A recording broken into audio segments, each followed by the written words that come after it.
How did the Abby Lee Dance Company start? This is something that nobody believes. So at 13 years old, I had done just about everything. We get the flyers in the mail. My mom gets them at the studio, and she also gets mail at the house. So I go out, get the mail, come in, and there's this piece of paper folded in 3, stapled, about a dance competition. It's called Summer Dance Festival, and it's coming to Pittsburgh, Pennsylvania. Now this is the first time in my 13 years that I ever heard the words dance and competition together. It didn't exist. There were recitals and maybe shows, and you went to the old folks' home and you put on a performance for them, or maybe there was a new shopping center that was opening and they had a big stage and different studios put a number out there and you danced. Now, of course, me being me, Mom, I want to do this, I want to do this. She looks at this and is like, what do you want to do? I want to do this dance competition thing. You want to do a solo at the dance competition? No, I don't want to do a solo. No, that's work. I am going to get some friends and I'm going to enter a number. I want to do the choreography. So my mother was like, well, okay. So 3 girlfriends, Mary Ellen Brankley and Michelle and Maria Myers. They were twins. I taught the 3 of them who took from my mom. They were dance students. And I taught the 3 of them a trio. God, I can remember the entrance. I can remember the costumes. I got the costumes. You know, this wasn't, you didn't have Amazon. You couldn't just pick up, you know, your phone and order something off of it. You had to like go and search for stuff. And one was in Kelly green, one was red, and one was blue. And I rhinestoned them myself. I did the whole deal. And we went to this competition and they won. And I thought, oh, I like this. But I saw all the other studios there and all the other numbers. So I said to my mom, I want to have a competition team at your studio. This is September. I'm 14 years old, my birthday, September 21st, remember that. So she said yes, on one condition. Everybody that tries out has to make it. You are not turning any child away from her studio. She wasn't gonna lose business. 16 kids showed up. One little girl was just not ready. It wasn't that she wasn't old enough, she just didn't have enough experience. And I didn't have to say a word. The mother knew. The mother came to me and said, I think we're gonna wait till next year. She's not gonna be able to keep up with these kids. Fabulous, thank you. So I had 14 girls and 1 boy, Philip Ebbett. These are just kids from our little town who took from my mother. And then they would come in on Sundays and I would rehearse them and teach them other numbers for free. I was not allowed to charge a dime because I was 14 years old. This was just like a fun thing that I wanted to do, the next chapter of my life as a teenager. And, well, like preteen, whatever, 13, 14, 15. We went to Regency Talent Competition and they won. And I got this like 12-inch plastic trophy. And I held it in my hand and I thought, this is it. This is what I was put on this earth to do. So I wanted to be a choreographer. And I thought I'm gonna graduate from high school, I'm gonna move to New York City, and I'm gonna be a choreographer. Guess what? Producers, huge Broadway show producers, really don't give $30 million productions to people that are unknown, to people that were never in a Broadway show. And I kept plugging away at my studio. So my 15 kids started to grow. And instead of just doing one number, I would pick this kid to do a solo, and then that kid, and then pretty soon they all had a solo. And I used to be at the studio for 2 hours on Sunday. Now I was there from 11 in the morning until 7 at night, and I'm getting older. So all my high school friends are doing this, doing that, spring break. I was at a dance competition. I was at a dance convention. I was with my kids. People ask me, oh, you're not married? You never been married? You never had kids? I married my dance company. Those were my kids. I feel like I raised some of them in part, and some of them had very affluent parents who were very involved and they didn't need my help. So now here I am growing up in a house. I'm an only child, 15, 16, 17. Friends are, you know, figuring out what they want to do, what college they want to go to, university, blah, blah, blah. And my one bestie, she was going to hair school. She would leave high school, our junior and senior year, half a day and go to do hair school and get a cosmetology license. Why I didn't go with her, I will never know. Dumbest mistake. I should have gone with her. Not to be a hairdresser, because I already knew what I was doing for my life. I knew what my career was. I knew I was going to take over my parents' business. No, this was so I could do my own hair. And so I could do the kids. I could whip that French twist in and French braid and all that stuff. I would have really used that education, but that didn't happen. I was in advanced biology and chemistry and not doing very well because I was at the studio till 10, 11 o'clock at night sometimes. Getting back up at 6 a.m. and I had horrible allergies and asthma and all this and all that, and I would cough and bronchitis all night long. I remember my dad, as a little kid, sleeping next to my bed, making sure I was still breathing. I would miss the first 2 periods of school every day. So when I was a senior in high school, I'm gonna jump ahead here, my across the street neighbor, Mrs. Hack, she said, I'm gonna take Abby to school every morning so she's not late and she doesn't miss the bus. And Marion, my mom, didn't have to go in her nightgown and her robe into the garage, get in the car, drive me to school, praying to God nobody saw her, and then drive home again. Because I was just up late, I was not a morning person. You kids out there with this homeschool, with this pandemic, I would have been the valedictorian. If I could have gone to school in my pajamas, laying on my bed. Absolutely. And you know what? I wouldn't have been worried about that hot guy and what he was wearing and who he was sitting at lunch with and all that jazz. None of that would have existed. I could have focused on my schoolwork. I'm living in a house with my mom and dad. I work for them, I work with them. I'm an only child. There's no one else to buffer all this information.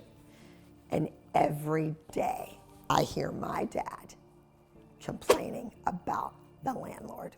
Now at this point, we're in a shopping center, in a strip mall, right across the street from the police station. We have the whole underneath, the downstairs, and you drive around. It used to be a post office, it was huge. I hear my dad complaining about the landlord. And they're billing us this, and they're billing us that. They would bill us for snow removal when it never snowed. I remember my dad calling the weather station, or somebody at our country club was the weatherman, and getting the information from him. Did it snow? Didn't it snow? Was there an ice storm? What's going on? It was all because this guy was overbilling us. Then, get this, when someone moved out of the shopping center, all the other tenants that were still there had to pick up the tab on their rent. Like it got divided among all the other tenants. So whenever somebody moved out, we were paying their rent for them. And I lived with this and it just gnawed at me over and over and over again. And then a drugstore, famous name drugstore, moved in right above us. We were on the same meter for the light, the electricity, the light and everything, same meter. They're open 24 hours a day, the air conditioning going full blast in the summer, 24 hours a day. And we're there 3 o'clock after school, closing at 10 o'clock at night. That was it. My dad was gonna lose his mind.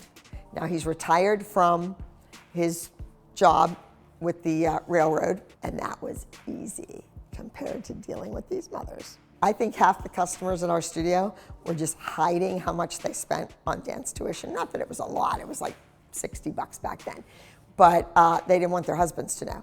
So they were paying in cash because they were taking it out of the grocery money and all that stuff. It was crazy. But anyway, I grew up hearing this. It was like in my face every day, and my dad was upset about it. And like I said, he had perfect credit, every bill paid in full, no problem, and he just couldn't take this guy. And one time the guy came into the studio randomly on the weekend and said he was somebody's grandfather. He just wanted to see how much my dad did to the property, how much my family invested in it, and putting the walls up and making the waiting room and doing this and doing that, because now he's going to raise the rent and we're not going to leave because we put all this money into it. And this went on and on and on. He was a liar, he was a thief, he was a crook. We needed to get out of there. And even when I was a little girl and everybody got their dollhouse for Christmas and they had these big colonials with the pillars, I didn't want those dollhouses. I wanted something different. So I always was drawing and designing and doing things. And before you know it, I had drawings for my own dance studio. Now I need to find property. So right across from that country club where we went all the time growing up, it was right there, was a piece of land for sale. My mom and dad gave me their life savings. With that money, I bought the land. And then they put their house up that was paid for. And I went to a bank and I was turned down. I went to another bank and I was turned down. I went to a third bank. Now you have to get turned down by 3 banks in order to go to the SBA. That third bank, well, the president of the bank was a member of the country club that my dad played gin with. And my dad said, oh, my daughter, she's going to these banks, she's getting turned down, we don't know what to do, blah, blah, blah. That gentleman went to the bank the next morning and said, hey, this kid is gonna come in here. She's gonna need a loan. Give it to her. And they did. I borrowed $525,000 at, get ready, 9 3/4% interest. I say those numbers now, and it horrifies me. That day, I came out of that bank jumping and cheering, and this was it. I already owned the land. Now we're gonna own the building. We're gonna build it. I'm gonna have an upstairs mezzanine, and those parents can look down and they can see just how bad their kid is. They're not gonna complain anymore. They're not gonna go to the front desk and say, why is my kid in the back? They're gonna see it. They're gonna see why their kid's in the back. Then the exciting part happened, you know. Then it was the plans and the colors and picking paint out and picking, you know, the flooring, state-of-the-art flooring. And nowadays you can call Stage Step. They can send it. It's already on the sponges, the wood, the whole thing. No, not back in the day. You had to make it. And you know those floors, my floors? Thank you, Mr. Cunningham. He made those, built those floors himself. So now we have the dance studio, right? It's still the Mary and Lorraine dance studio. My mom's like, no, put your name on it. No, put your name on it. No. I said, no, Mom, I want to keep the studio separate and the dance competition team will be my name. She was a legend in our community. Kids that took from her, now their children took, and then their children were going to take. It was one of those things. My dad, I'll never forget him. Some kid, some little brother, had a crayon, and the first week we were open, colored on a wall. My dad was great with kids, he loved kids. That woman got thrown out of our studio so fast and never was allowed to come back with that little kid. So now we had all these rules. If you have a sibling, a child, they're not allowed upstairs. You know, because people would just leave their kids back in the day. Oh, they're at the dance studio, they're fine. They'd leave and go grocery shopping, they'd leave and run to the bank and leave their kids there. Not the kids who were in class, that's fine. The other kids, their other kids, they would leave there. It was crazy. The day we were supposed to open, well, probably for the 10th time, the day we were supposed to open, the fire marshal came and wouldn't let us open. But that extinguisher's not right, and that light switch isn't right, and that exit sign isn't right. What? It's in the drawings. You signed off on the drawings. Yes, it's right. It's exactly where you wanted it. Well, I changed my mind. Guess what? They all had their hands out. Everybody wanted, like, paid off. You hear those stories, but you never believe that it's true. One story I have to tell. So the township made me put trees in. I had to buy 180 feet of sidewalk to put in. Now, there's nothing on that side of me. There's nothing on my left. There's nothing on my right. It's just my building and land. Then there's a dentist doctor's office that when Dance Mom started, they used it for the interviews. That's where all the interviews were set up. I had to put in 180 feet of frontage for the township. So the people that bought the land next to me, then they would start at the end of my sidewalk, they would start their sidewalk and go. Till this day, nobody's there. No, the sidewalk just ends. It's ridiculous. I wanted to put stars in the sidewalk.